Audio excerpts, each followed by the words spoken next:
this by asking Bruno Moonen to join us up here. He's going to speak on the case for malaria eradication and the challenges I think that we will be facing. Please join us.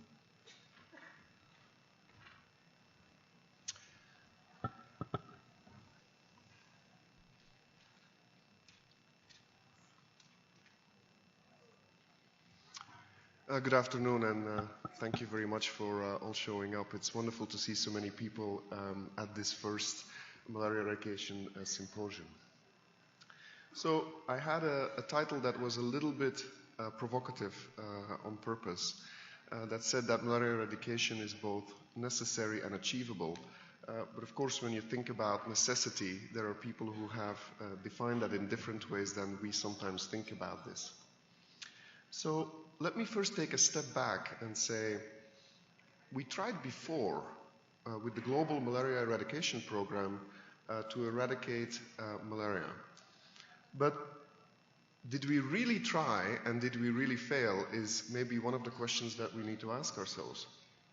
And this is a graph from a paper or even a small book that was published by Pepe Najera, who pointed out that Sub-Saharan Africa was never really part of the Global Malaria Eradication Program, and despite being portrayed as a failure, there was a substantial reduction in malaria in many malaria endemic countries, and even some countries actually fully eliminated malaria. But what happened? Well, what happened was that the program was probably a little bit overly optimistic, counting on one single tool and didn't take into account the differences in the epidemiological setting and context. And they were not flexible enough to address some of the challenges that they faced. When then, of course, they were faced with the challenge of both drug and insecticide resistance, they didn't have a real plan B. What happened then was that the donors withdrew their funding to the special account, the WHO special account, and the program actually came almost completely to a standstill. Pepe Najera pointed something very important out to me when I looked at this graph. He said, if you look at the contributions to the WHO special account, initially you see that the US is of course the largest contributor to this program, and they stopped in the late 60s contributing to this program, after which there was really almost no funding going into this program. So why is there a spike all of a sudden of, in this case, European contributions? Well, it was actually because it was a reaction to a resurgence of malaria and in some cases quite devastating epidemics. What also happened was that I think people became less ambitious. And what we're seeing is that you had some elimination during the Global Malaria Eradication Program and even before, a number of countries afterwards, but then really a valley of death, where there was no elimination at all. And it was only in the early 2000s that countries started to think again about aiming for malaria elimination.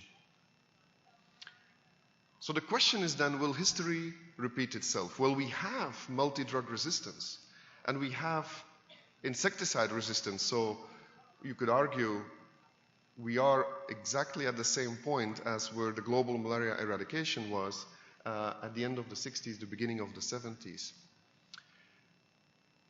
Is the money still available? Well, we're seeing money plateauing a little bit, and it remains to be seen if the commitments from the major donors, including, and very importantly, of course, the US government, will be maintained. And it's clear that for the malaria eradication, to achieve malaria eradication, that we will need more resources today than the ones that we have had so far. And the question then is, do we really want to relive the 70s and the 80s? So on the bottom you see, of course, a number of countries where malaria kept going down, but largely in places where there was substantial socioeconomic development. And in Africa, it wasn't great. And I know there are many people in the room here who were working on malaria in the 80s and the 90s and who remember a time where they didn't have effective drugs, they didn't have very good prevention measures, and they didn't have any funding. And it was a terrible time for malaria in sub-Saharan Africa. And I don't think that that's something that we would want to see come back if we are not addressing drug resistance, insecticide resistance, and if the funding goes away. So if we don't want to relive the 70s and the 80s, there might be other reasons why we don't want to do that. But then the question is eradication really an extravagance?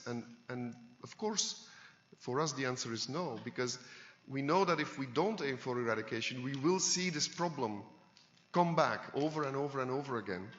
And we will need to continue developing new drugs and new vector control tools because resistance will appear, and a parasite that has lived with us for millions and millions of years will continue to adapt when we try to fight it with the tools that we have today. Our vision, of course, is quite clear. The Bill and Melinda Gates Foundation and our co-chairs, Bill and Melinda, have said that we should aim for malaria eradication. And I would like to point out that this is very much an equity statement. This is not some kind of ambitious goal because we think it's a good idea and we like to innovate. It's an equity statement. What Melinda said at the forum was, if you don't eradicate malaria, where are you going to stop? What are the countries that we would pick today where we would say, it's fine, we're just going to do control in your country, we shouldn't aim for elimination, let's stop at one point. And that is just not acceptable. Is it achievable? I always like using quotes because you can both use them in your advantage and they can be used against you. So this one works in my advantage. This one probably not. So there are, of course, some reasons for optimism. And I'll go through them a little bit step by step. The first one is that we don't think that to achieve malaria eradication, this is going to be a global kind of Texas all-in campaign. We think there are some helpful global trends in the background.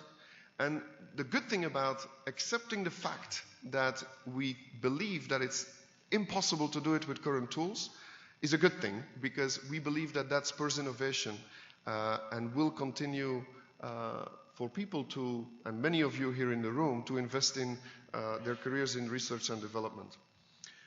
We have clearly acknowledged that there is a problem today with drug resistance and insecticide resistance.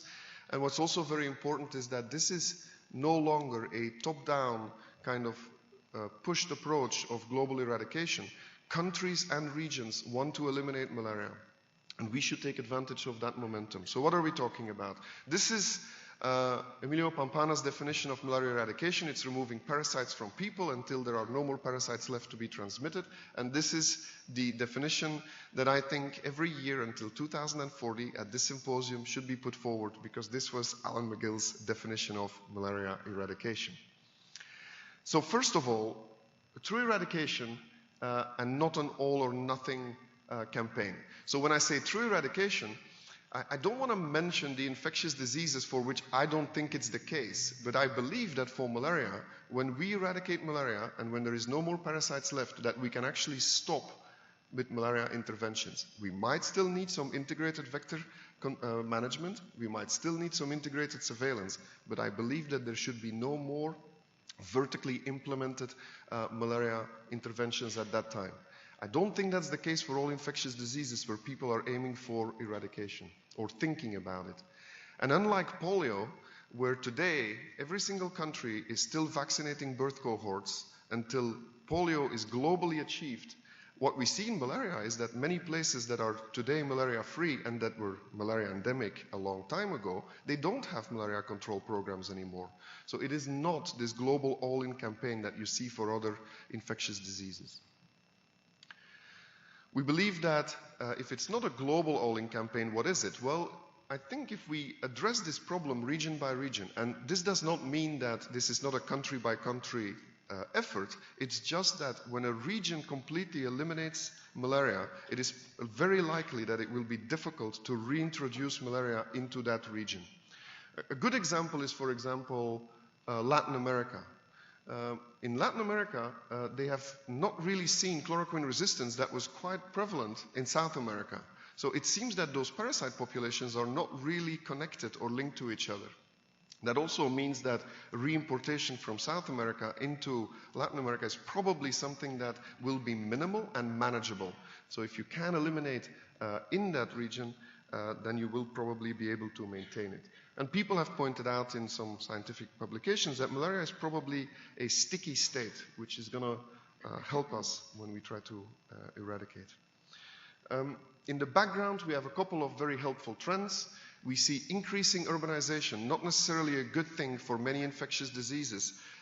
And we know that there is urban malaria, but largely urbanization helps us because we see less malaria in urban areas.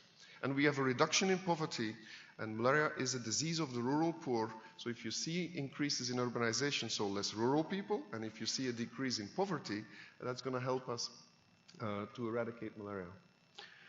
As I said before, an ambitious goal spurs innovation.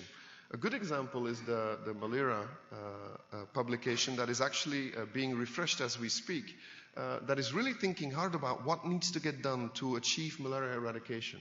And we already see some programmatic innovations where people are using high-resolution mapping. We're seeing people using mobile phone data to assess mobility. We're seeing mobile phone data being used for reporting. We already have some new products. We now have a highly sensitive rapid diagnostic test, 10 times more sensitive than the current RDTs. And we have very soon, we'll see new combination bed nets. And the R&D pipeline is quite strong. We have work going on vaccines, drugs, vector control, and diagnostics. We are reacting to drug and insecticide resistance. WHO has issued very clear guidelines on how this should be done, and even our R&D efforts always take into account that whatever we develop needs to be able to counter both drug-resistant parasites or drug-resistant vectors.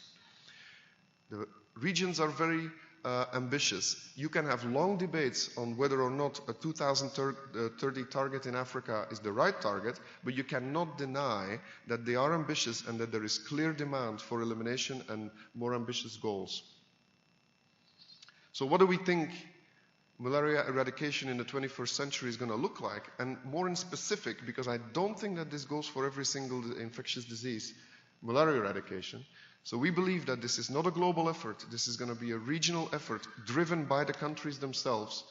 It's about context-adapted implementation and sustained R&D, which is going to be critical. And it's a move from vertical programs to horizontal programs where we move from malaria-specific vector control and malaria-specific treatment and diagnosis and surveillance to integrated surveillance and integrated vector management. Thank you.